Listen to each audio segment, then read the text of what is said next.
இன்றைக்கி வந்து நம்ம பருத்திப்பால் எப்படி செய்கிறது அப்படின்னு பார்க்கலாம்.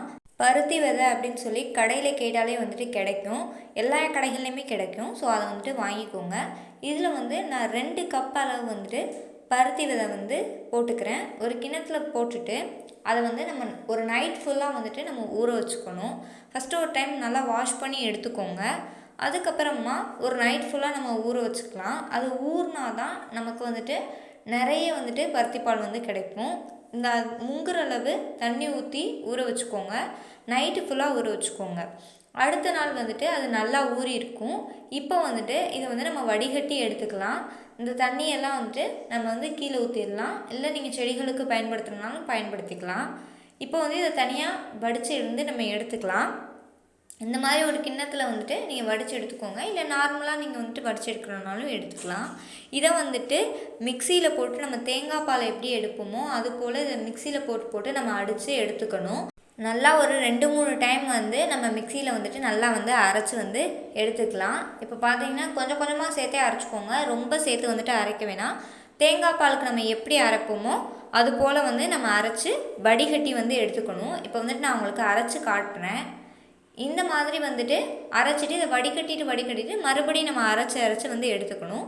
இது கூட வந்துட்டு நம்ம தேவையான அளவு வந்து தண்ணி வந்து சேர்த்துக்கணும். இப்போ பார்த்திங்கன்னா இந்த மாதிரி இருக்கணும். இவ்வளோ தண்ணி வந்து நம்ம சேர்த்துக்கலாம்.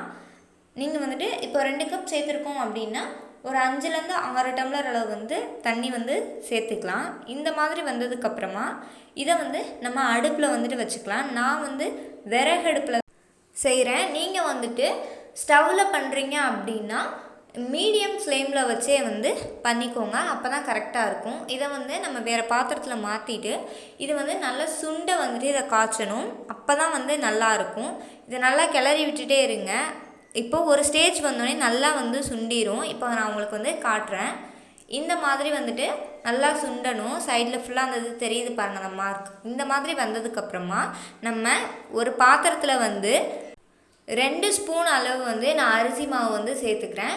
இது எதுக்காகனா திக்னஸ்க்காக தான் வந்துட்டு சேர்க்குறோம். 2 ஸ்பூன் வந்து அரிசி மாவு சேர்த்துட்டு நல்லா தண்ணி ஊற்றி நம்ம கலந்து விட்டுக்கலாம். அதை நல்லா வந்து கரைச்சிட்டு இதை வந்து நம்ம அந்த பருத்திப்பால் கூட வந்து நம்ம சேர்த்துக்க போகிறோம். அப்போ தான் வந்து திக்னஸ் வந்து கிடைக்கும். அதுக்காக தான் நம்ம இது சேர்க்குறோம், வேறு எதுக்காகவும் இல்லை.